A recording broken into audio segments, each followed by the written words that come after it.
O Fidel, há muitos anos, dizia isso, que um dos erros da Revolução foi, uma vez vitoriosa, passar à população a impressão de que a Revolução era uma grande vaca com uma teta para cada boca, que bastava abrir a boca e esperar cair o leite. Que foi preciso de todo um trabalho de emulação política para convencer cada cidadão que a Revolução depende dele. Aliás, isso aconteceu no Brasil no primeiro ano do governo Lula, né? Os movimentos sociais todos se paralisaram, esperando a jabuticaba cair do pé. A jabuticaba é uma coisa que só tem aqui, viu? Não tem em Cuba. É uma fruta maravilhosa. E ficou todo mundo esperando isso. E isso aconteceu com a Revolução Cubana. A Revolução criou excessivos subsídios à sua população. Hoje, isso é um problema. Exemplo, eu me lembro quando eu cheguei em Cuba nos anos 80, eu me espantei com a quantidade de refeições que os cubanos ingeriam. Eram 5 a cada dia. Isso lá em Minas, na minha infância, era comum. Você tomava café da manhã, um lanche no meio da manhã, o almoço, um lanche no meio da tarde e um jantar. E isso quase todo no centro de trabalho. Então, o gasto do Estado com esses pequenos detalhes era muito alto. E a libreta, que é a cesta básica garantida a 11 milhões de cubanos. Agora não. Agora a cesta básica vai se destinar a apenas aqueles que realmente dela necessitam. Né? Vai se procurar dar um incremento salarial e as pessoas adquiram seus produtos, o que fortalece a circulação do dinheiro e o mercado, e amplia o mercado de produtos dentro do país. Outra questão é, Cuba praticamente está fazendo agora a sua terceira reforma agrária, se não estou equivocado. Porque se constatou que há um grande número de terras ociosas e que é preciso diversificar a produção agrícola.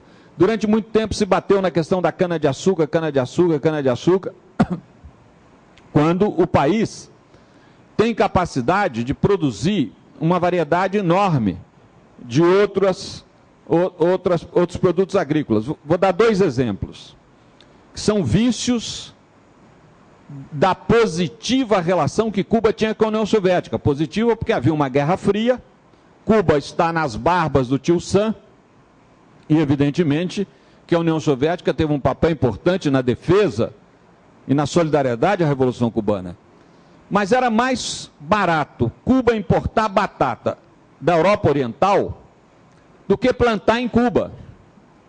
Como acontece com o Brasil, que hoje é mais barato importar o sal que nós usamos aqui na cozinha, vem do Chile, do que explorar no Rio Grande do Norte. Mas ninguém esperava que o Muro de Berlim fosse desabar. E cadê batata? Né?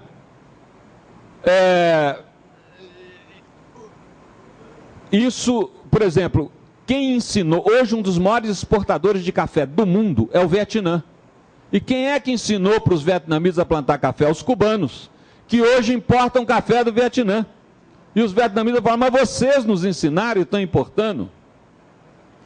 Então agora está havendo, eu diria, uma terceira reforma agrária na história cubana, porque a ociosidade havia praticamente atingido 50% das terras. Vai se reestruturar o sistema de empregos, né? Essas licenças de pequenas e médias iniciativas privadas e eliminar os subsídios pessoais excessivos. Prevê-se ainda buscar recapitalizar o sistema produtivo do país, buscando novas fontes de financiamento, e um nó que os economistas cubanos estão quebrando a cabeça para resolver, que é eliminar a dupla moeda. Né? Quem foi a Cuba sabe disso. Tem o peso cubano e tem o cuque, que é a moeda de manejo do turismo. E que foi algo necessário no momento para enxugar o dólar no câmbio negro, né? Porque aí não adiantou nada você ter papel verde debaixo do colchão, porque ele não tinha nenhum valor, a não ser que você trocasse pelo Cuca. Mas, por outro lado, criou uma série de problemas. E hoje há uma meta de, por fim, a dupla moeda. Apesar dessas dificuldades, 11 milhões de cubanos têm assegurado os 3 direitos fundamentais do ser humano pela ordem: alimentação, saúde e educação. E de qualidade, detalhe. Depois, Cuba continua com toda a dificuldade, tirando pão da boca para favorecer outros povos do mundo que vivem em dificuldade. De 1961 a 2009, foram diplomados em Cuba gratuitamente 55.188 jovens de 35 países, dos quais 31.500 de nível universitário, gratuitamente. Hoje há em Cuba 29 mil bolsistas estrangeiros em diferentes especialidades, dos quais 8.200 cursam a Escola Latino-Americana de Medicina, inclusive centenas de brasileiros e muitos brasileiros indicados pelo MST.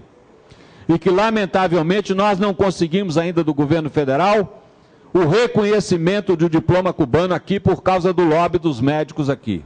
Então, eu estou dizendo isso porque nós, do Movimento Solidariedade a Cuba, devemos pressionar o governo, porque governo, o Cristóvão sabe disso, é que nem feijão, só funciona na panela de pressão, né? Pressionar o governo para esse reconhecimento, já que as nossas escolas aqui são elitistas, os médicos não querem ir para o interior, mas também não querem permitir que os médicos formados em Cuba sejam credenciados a atuar profissionalmente com a nossa população. Os cubanos prestam serviços em 25 países do mundo a 1.082 educadores cubanos. O método de alfabetização, Yo Sin Puedo, já habilitou 4.009.000 pessoas, já alfabetizou adultas, pessoas adultas de 28 países. E erradicou o analfabetismo na Venezuela, na Nicarágua e na Bolívia. Detalhe, o deputado Tiririca aprendeu a ler em tão pouco tempo para poder tomar posse graças ao método cubano. Então, né, foi graças ao método cubano.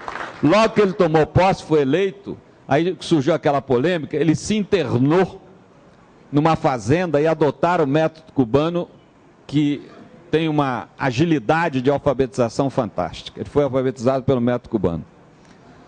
Na área da saúde, Cuba atua hoje em 78 países com 37.600 colaboradores, dos quais 16.400 médicos. A Operação Milagro, que cura catarata e outras enfermidades do olho, que também não é permitida entrar no Brasil, mas hoje, essa tarde, tem caravanas de ônibus saindo do Mato Grosso e do Paraná, indo para a Bolívia, porque a Operação Milagro são médicos cubanos que atendem gratuitamente pessoas pobres com males oftalmológicos. Essa operação já atendeu gratuitamente na América Latina 2 milhões de pacientes, principalmente curando-os de catarata.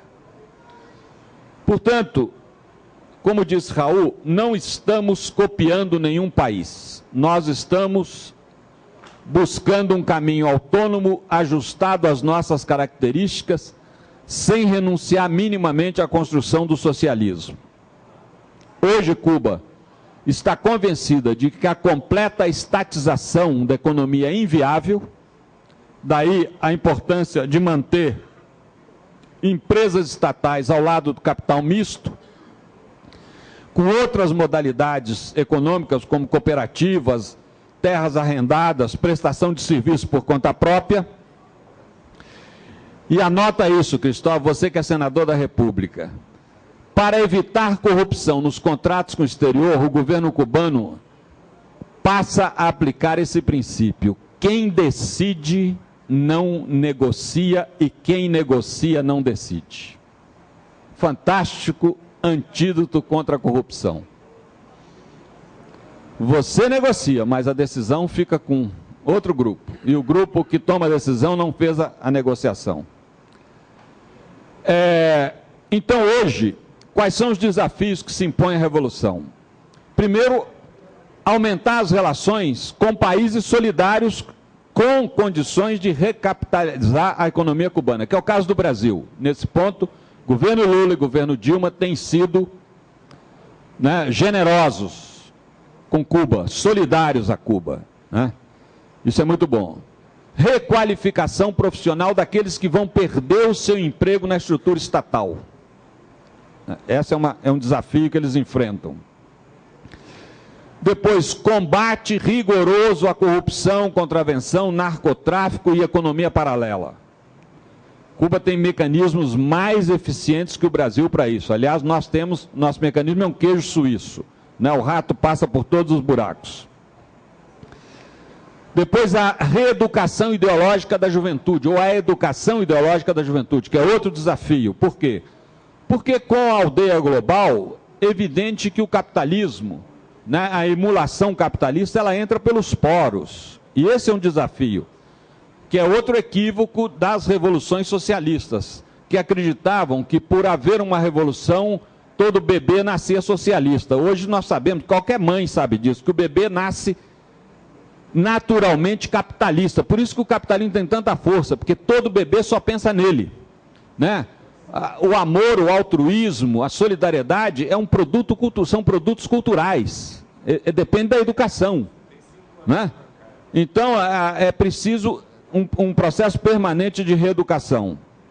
O fato é que entre furacões, sabotagem, CIA, prisões, assassinatos, terrorismo, a Revolução Cubana resiste há 53 anos. E há 53 anos, com toda a sua dificuldade, jamais se negou a ser solidária aos povos ou mais pobres do mundo, ou em lutas por libertação, ou em dificuldades. E sem fazer nenhuma demagogia disso. Vou dar um dado que, quando eu conto aqui no Brasil, pouca gente fala, eu nunca soube disso. Sabe quantas crianças afetadas por Chernobyl, crianças soviéticas, Cuba acolheu para cuidar da saúde delas? 10 mil crianças. 10 mil crianças.